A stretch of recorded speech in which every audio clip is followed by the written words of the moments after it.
Antes de nada, agradecer a la Universidad de los Andes, al Foro Fenicia y a todos sus integrantes por el trabajo que están haciendo, y a Germán Castellanos, que es por quien estamos aquí, por la posibilidad de participar en el foro y aportar lo que podamos y aprender lo que también podamos.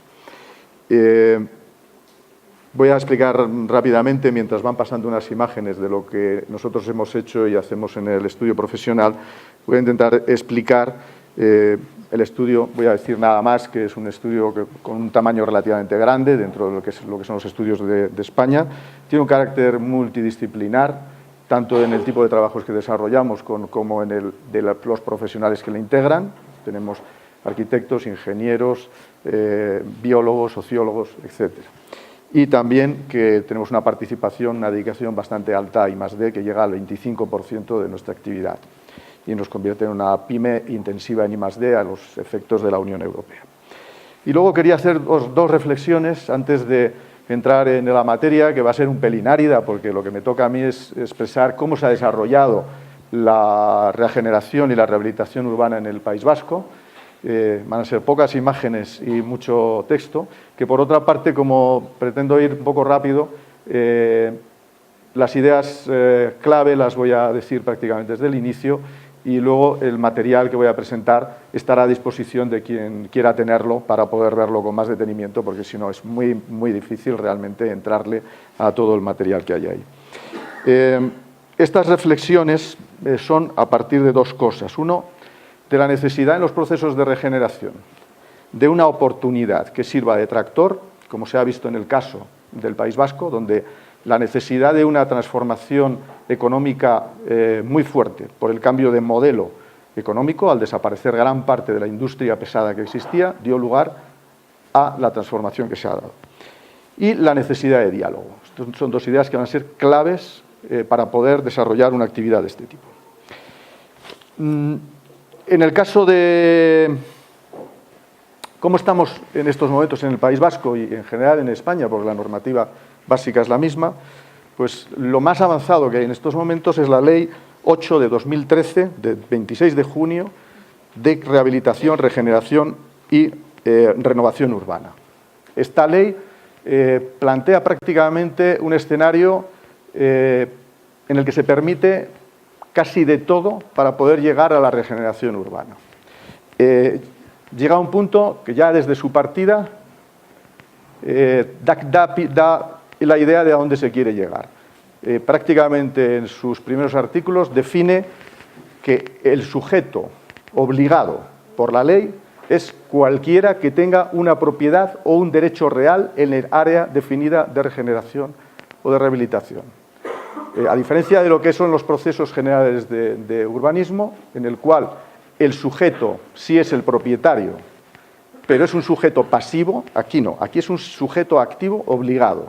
Tiene que estar desde el primer momento, y eso significa que va a tener que aportar dinero o aportar sus bienes al proceso. ¿Dónde está el problema?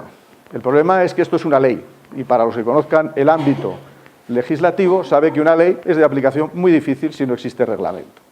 Y no existe reglamento.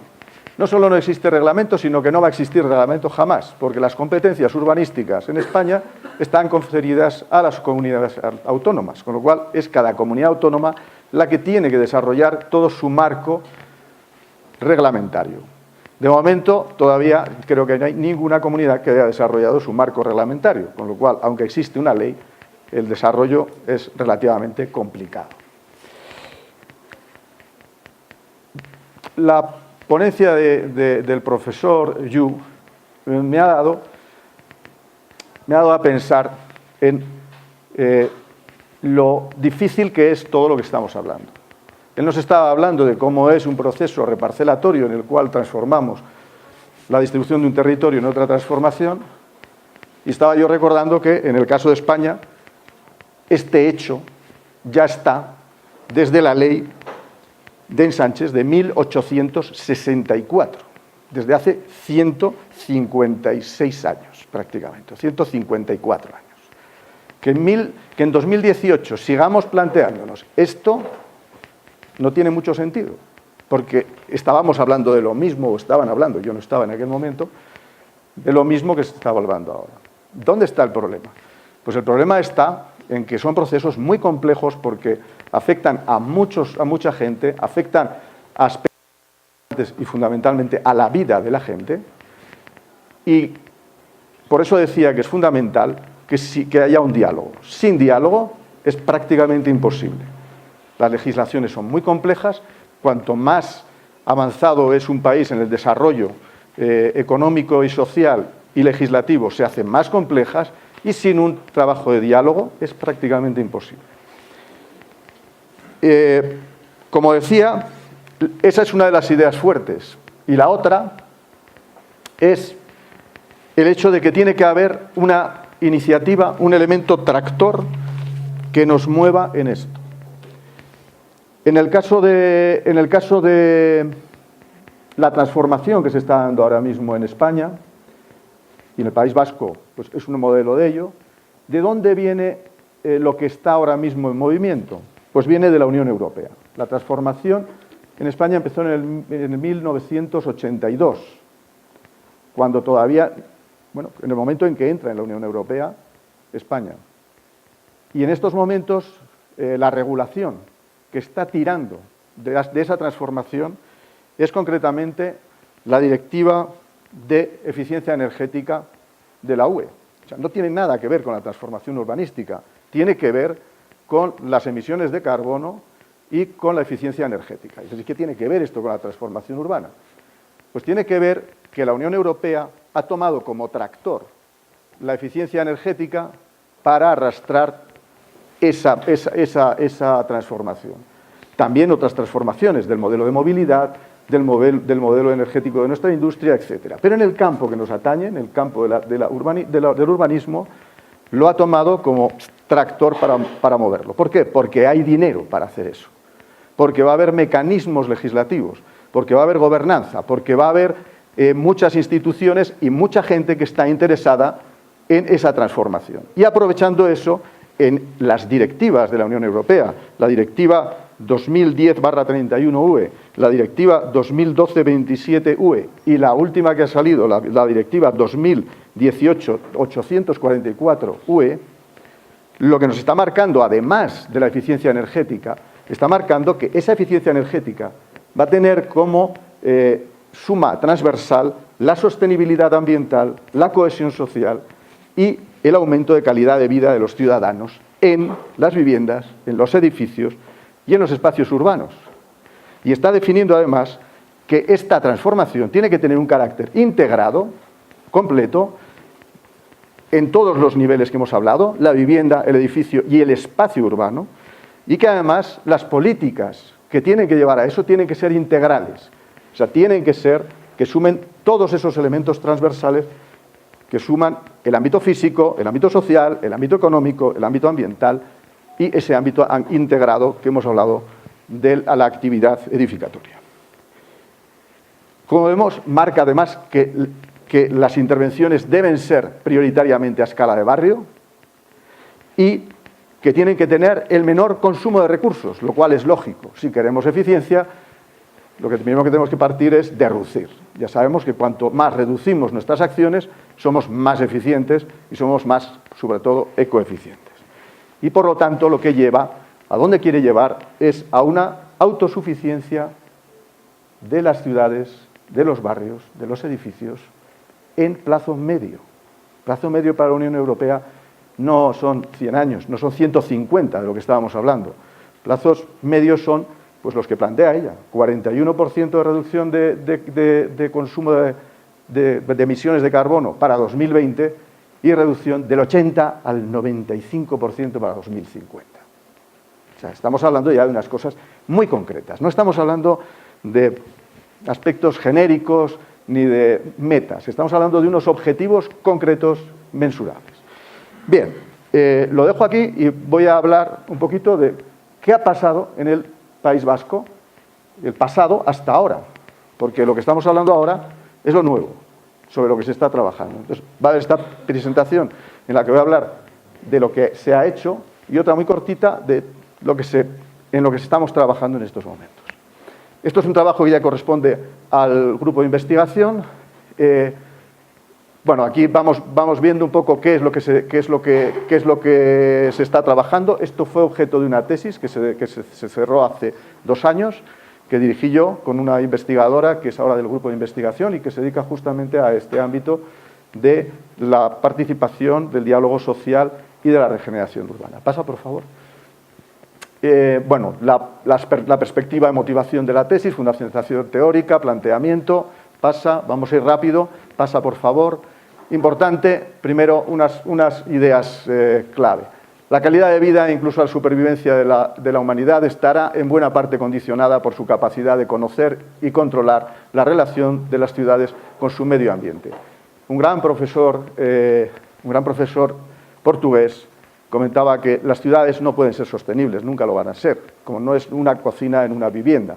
Puede aspirar a ser solidaria con su entorno y, por lo tanto, tiene que aspirar a ser el motor de ese entorno. Por favor, la ciudad es un satisfactor de primer orden de las necesidades humanas, pero también el lugar donde las relaciones sociales han construido un orden y una organización social frecuentemente desigualitaria y conflictiva. Y ahí es donde está el problema y la necesidad de transformación. Pasa, por favor. Visión dualista, inclusión-exclusión. Pasa, por favor. Visión de contexto, segregación, inclusión, exclusión, pobreza, elementos que se van dando en nuestra ciudad. Pasa, por favor. Dimensión territorial de esa exclusión social, la vulnerabilidad urbana, un fenómeno multifactorial y dinámico, con límites flexibles y cambiantes, con situaciones intermedias y contextos territoriales en los cuales se plantean esas situaciones de fragilidad y de desventaja. En los gráficos que aparecen abajo, pues aparecen esa relación entre la desigualdad en los recursos y entre las fracturas de los vínculos en la integración comunitaria. Pasa, por favor. Bien, factores inductores de esa vulnerabilidad en el ámbito físico, económico, social, pasa, por favor, político. Dentro de cada uno de ellos, ¿cuáles son los aspectos más importantes? Pasa, por favor. ¿Cómo afecta a los distintos ámbitos que existen en la ciudad? La casuística multifactorial que le da origen y el objetivo común. El objetivo que, tomado de la Comisión Europea, es generar un proceso de transformación urbana para la integración de las áreas vulnerables y su población en el sistema urbano mediante la resolución de las deficiencias de las condiciones económicas, físicas, sociales y ambientales. Si os habéis fijado antes lo que os decía, siempre se está hablando de todos esos ámbitos simultáneamente.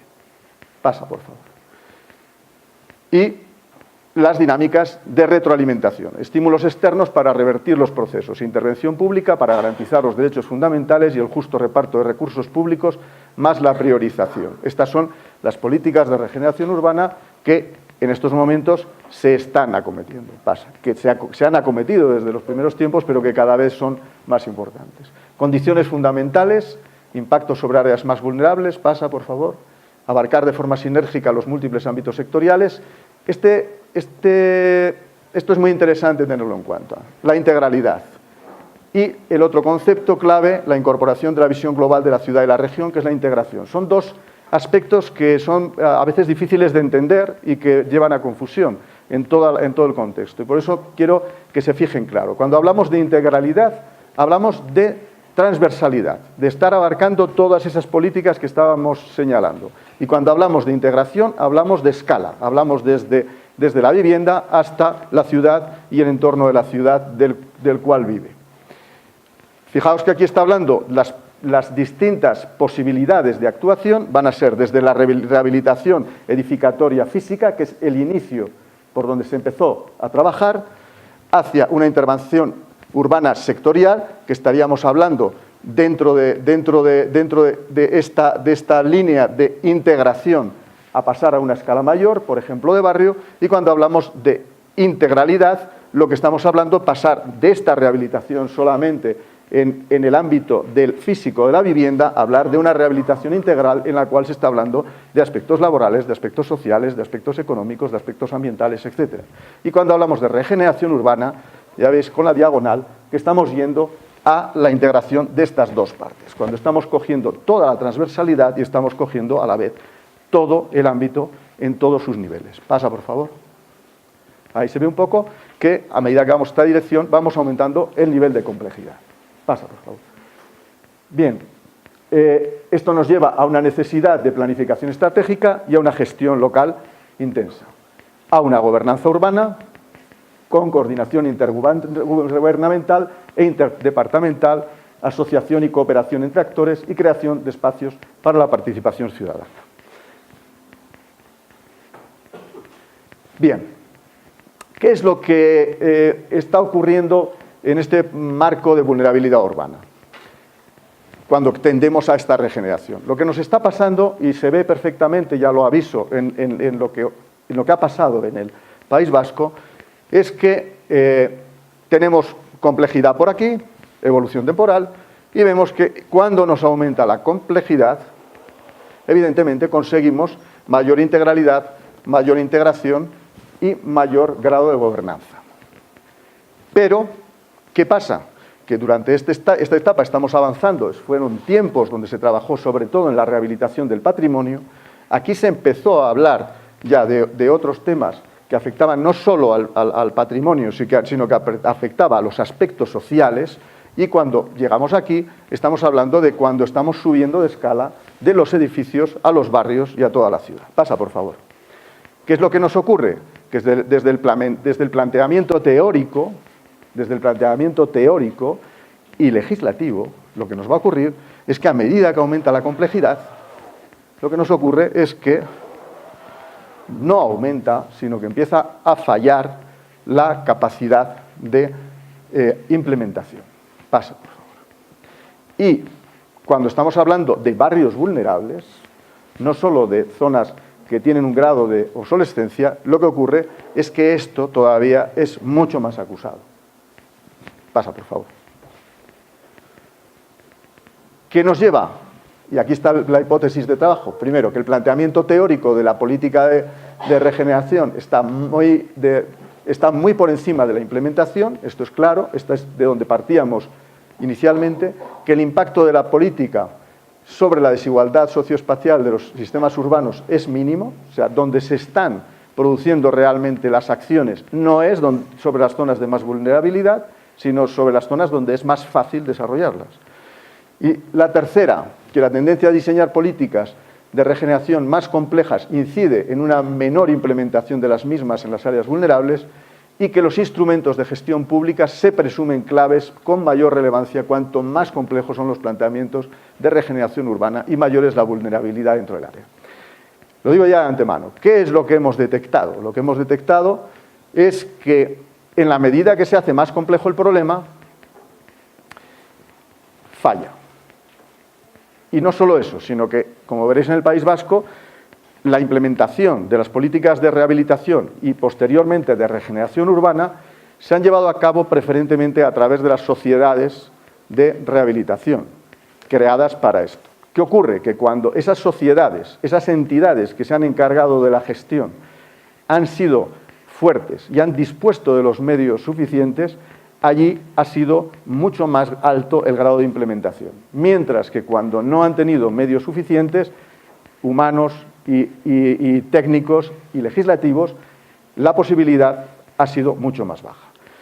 Y por lo tanto, que las políticas de regeneración no se han dado donde había mayor vulnerabilidad, sino donde las entidades de gestión han sido más fuertes. ¿Qué nos lleva a pensar esto? Independientemente de que hay que reforzar las entidades de gestión allí donde se considera más interesante.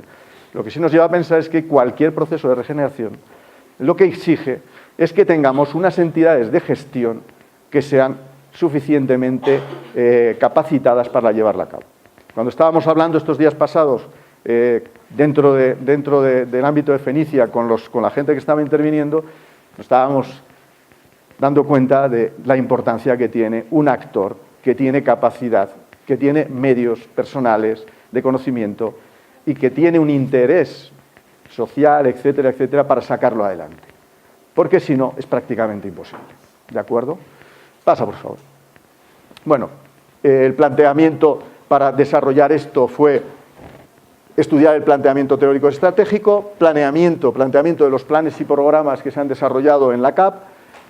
La CAP es la Comunidad Autónoma Vasca, el nivel de implementación y los factores que han sido clave en la implementación. A partir de aquí iré pasando rápido porque seguro que me voy a ir de tiempo, con lo cual, por lo menos, que sea lo menos posible. Pasa, por favor. Bien, análisis teórico, empírico, escala municipal, esta es la estructura del trabajo. Pasa, por favor. Sigue avanzando ahí. Ya vemos, el análisis empírico se desarrolló tanto estudiando la complejidad, la gestión y la vulnerabilidad, y se trabajó a escala municipal justamente en los mismos temas que se estaban trabajando en el ámbito teórico como en el legislativo como en el local. ¿Qué es lo que hemos analizado? Se ha analizado primero, ya veis en estos cuadros que vamos a ir viendo a continuación, vemos en las ordenadas vemos el grado de integración y en las abscisas vemos la integralidad de las acciones que se van desarrollando.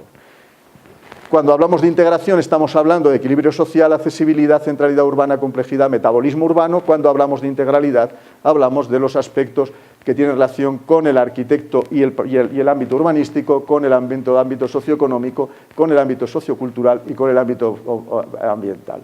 En los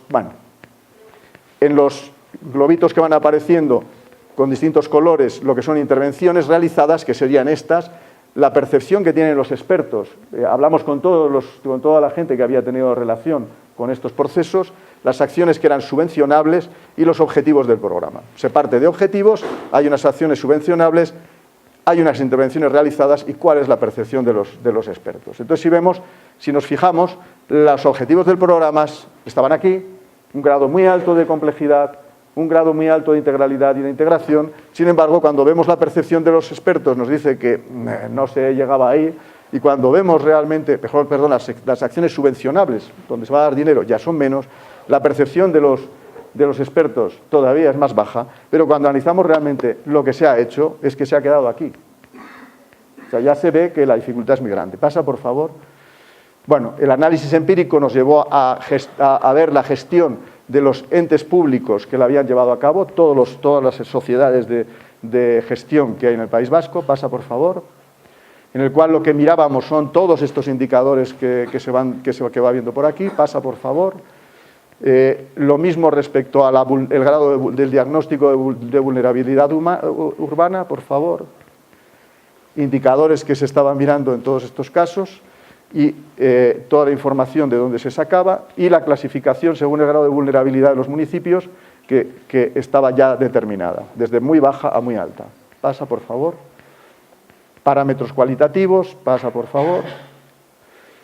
Análisis empírico respecto al diagnóstico de complejidad, de gestión local y de vulnerabilidad urbana, pasa, por favor.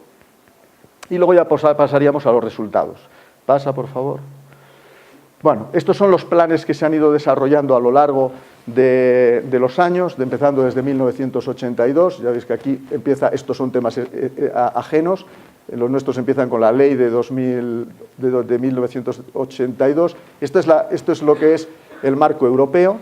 Ya veis que empieza en 68 y sigue hasta allá. Pasa, por favor, porque lo veremos más claro con la siguiente. Pasa.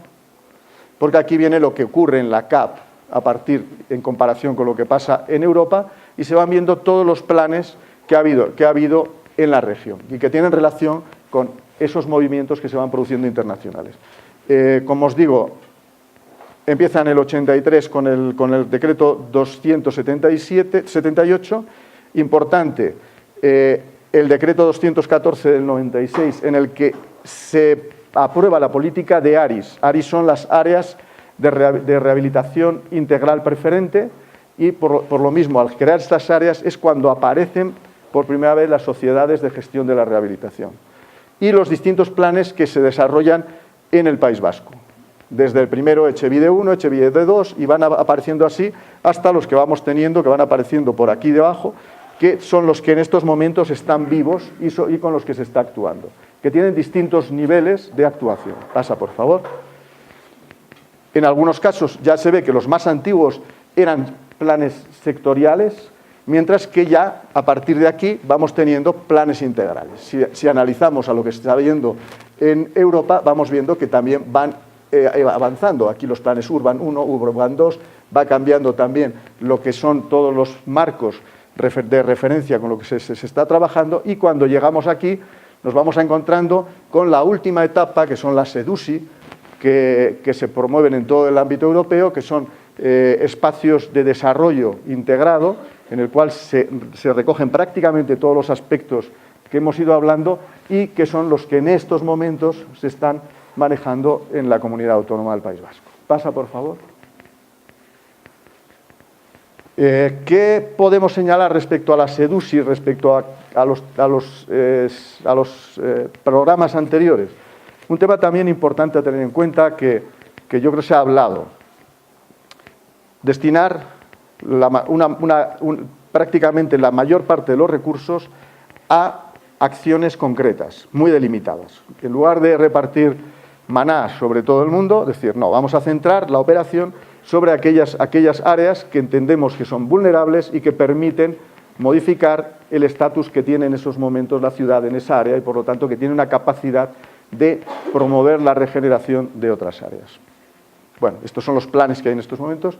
Y aquí este es un tema también interesante, en el cual lo que se está viendo es los presupuestos que se han ido manejando en la Comunidad Autónoma Vasca para las distintas actuaciones y el número de actuaciones. Tampoco tiene más interés, que ya se ve que hay una cantidad menor, y aquí vemos un poco todos los distintos planes, qué es lo que ha ido pasando con ellos. Desde ahora mismo tenemos el que está vigente, que es Izartu,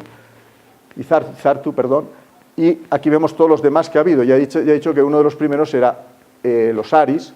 Revive está ahora mismo todavía en actuación, y vemos qué es lo que pasa cuando, con lo que son los objetivos, cuál es, como decimos, la parte que se subvenciona y qué pasa con lo que en estos momentos, cuál es la percepción de los expertos. Fijaos que Izartu, que es ahora mismo el que está en marcha, lo que eran los objetivos ya no son lo mismo cuando estamos hablando de hechos subvencionables. Los expertos están pensando que está aquí y, bueno, pues ya veremos qué es lo que ocurre. Revive, te dicen, estos son los objetivos y esto es la impresión que está dando. Cuando estamos en Iriber, pues esto es lo que ha ido pasando. Y así podemos ir viendo un poco lo que nos está ocurriendo con todos los planes. La dificultad que hay de conseguir la implementación, sobre todo cuando son más complejos. Pasa, por favor. Bueno, esto es el mapa de la Comunidad Autónoma Vasca, y aquí lo que tenemos son las intervenciones relacionadas con la vulnerabilidad. Vemos aquí todo lo que son los programas más antiguos, los programas que están ahora mismo en marcha, los niveles de vulnerabilidad ya vemos que son más altos cuanto más oscuro es, y lo que son las intervenciones según el grado de prioridad, muy alta, alta, media. Si nos fijamos, hay zonas donde la prioridad lo que es la prioridad es muy alta, y el tamaño, cuando estamos hablando ya aquí de tamaños, pues vemos que también lo es, pero vemos que hay zonas donde realmente no hay una prioridad alta y, como veremos luego, no hay un ajuste a las intervenciones. Pasa, por favor. Ahí se ven ya las intervenciones que se han ido produciendo con los distintos planes, con Iriber, Izartu 2, 1, Revive, y vemos que hay una acumulación en el área de Gran Bilbao, hay una acumulación en el área de Deba, estamos con unas cuantas por la zona de Donostialdea, pero que realmente no se corresponde con los grados de prioridad que podrían estar detectados. Sabemos que no hay un ajuste relativamente bueno. Hay zonas que sí y hay zonas que no. Pasa, por favor. Implementación de Renove, pasa, esto es uno de los planes. En la zona del Gran Bilbao, donde vemos dónde están las necesidades y dónde se han desarrollado planes. Vemos aquí, por ejemplo, que hay una necesidad enorme en esta zona de aquí y que, sin embargo, no se ha ejecutado nada. Y aquí también. Pasa, por favor.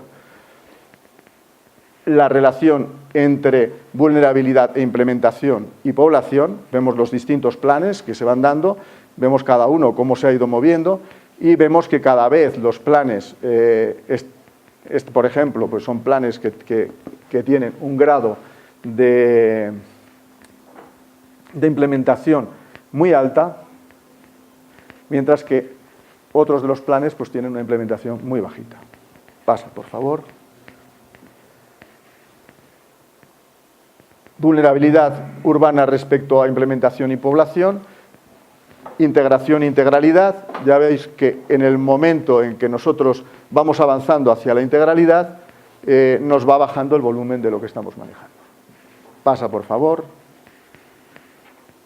Bueno, seguimos viendo pues lo que es toda esa relación entre cómo se están moviendo, lo que se percibe que se necesitaría y lo que se hace. Pasa, por favor. Bien, aquí tenemos lo que es la influencia de lo que es el grado de complejidad. Pasa, por favor. Y aquí estarían los casos de estudio que nosotros vimos, que eran concretamente Arrasate y Eibar. Voy a pasar muy rápido, sin más, comentar. Dos poblaciones son prácticamente similares y en una ya se ve que no tienen el mismo grado de necesidad, pero sí que el número de intervenciones es mucho más bajo en el caso de Arrasate que en el caso de Eibar. Pasa, por favor. Son los dos municipios muy parecidos. Pasa, por favor. Lo que es el caso de Eibar, 27.000 habitantes. Pasa, por favor. 21 en el caso de Arrasate, Mondragón. Pasa. Ahí vemos un poco las densidades. Pasa, por favor. Los barrios vulnerables en el caso de Eibar. Pasa, por favor. Caso de Arrasate. Pasa, por favor. Intervenciones realizadas en el caso de Arrasate y en el caso de Eibar y en el caso de Arrasate con los distintos planes, por favor. La complejidad y las intervenciones en los dos casos. Pasa, por favor. La relación entre los objetivos de los programas y las intervenciones realizadas, viendo que realmente pues hay esa diferencia, como estamos hablando siempre, de menores realizaciones de las que estaban previstas. Pasa, por favor. Bueno, intervenciones realizadas en los distintos barrios, se van marcando por ahí en puntos rojos que no sé si verán muy bien. Pasa, por favor. Pasa, por favor. Son los distintos planes. Pasa, por favor. Pasa. Bien, y aquí vemos pues cada uno de ellos pues cuándo se van implementando, dónde están y demás. Pasa, por favor. Pasa. Pasa. Pasa. Bien, financiación. Fijaos la diferencia enorme entre el caso de Eibar, 45%, el caso de Arrasate, un 0,14 muy alto en el caso de la vulnerabilidad muy alta. Pasa, por favor. Financiación recibida para rehabilitación de comunidades y particulares.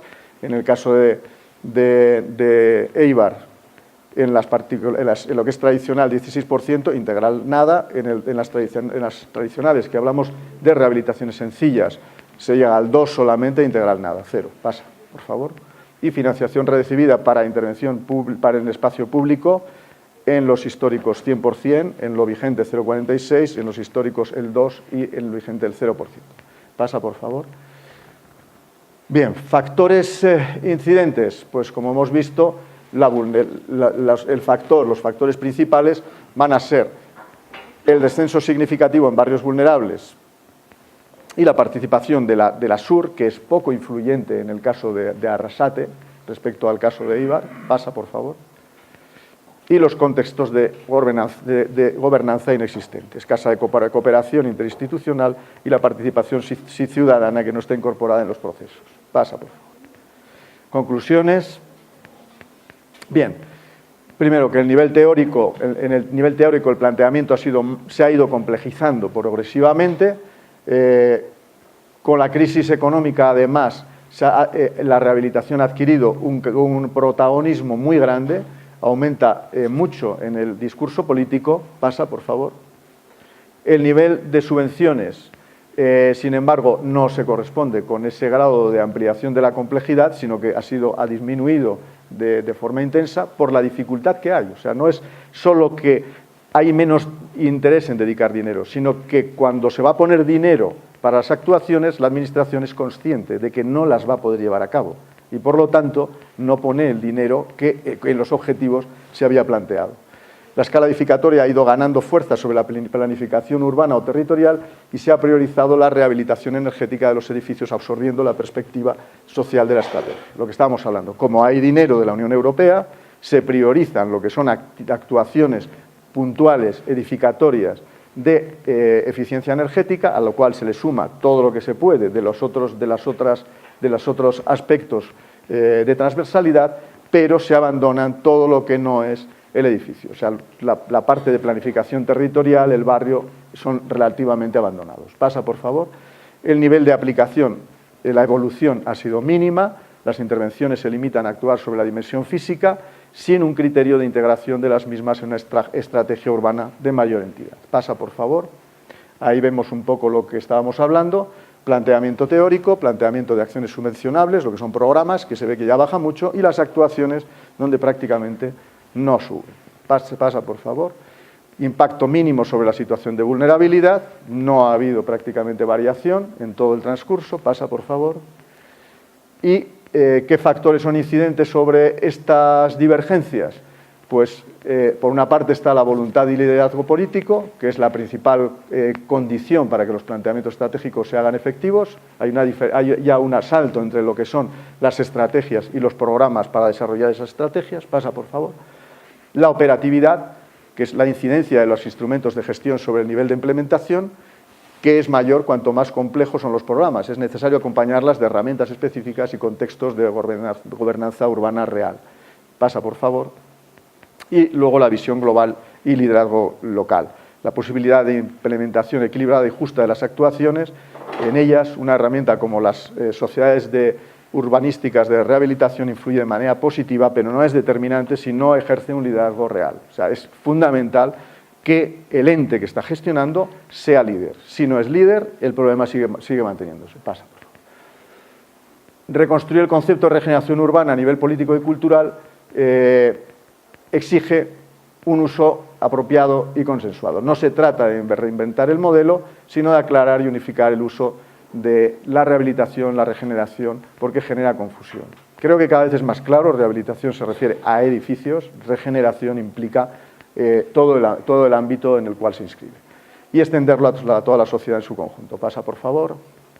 Reconstruir esa estrategia de regeneración urbana a nivel de planes y programas exige unas condiciones básicas. Equilibrio entre objetivos, entre todos los objetivos, políticas complejas, integrales e integradas y aplicabilidad en contacto con la realidad, contextos locales de gobernanza y consenso político a largo plazo. Pasa, por favor.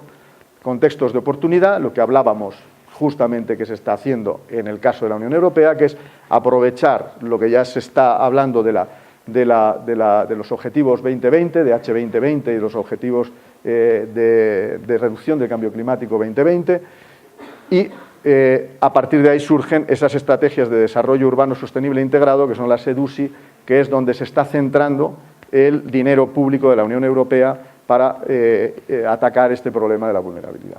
Y luego las directrices de ordenación territorial, que son las que deben marcar cuáles son por dónde se debe iniciar esa actuación para intentar evitar o limitar o transformar esos barrios vulnerables y modificar la estructura de la ciudad. Bien, importante también generar conocimiento para analizar la realidad y mejorarla, estudios comparativos mediante matrices de complejidad y luego otros factores incidentes. Pasa, por favor. Gobernanza, procesos a escala regional y en sistemas polinucleares, pasa.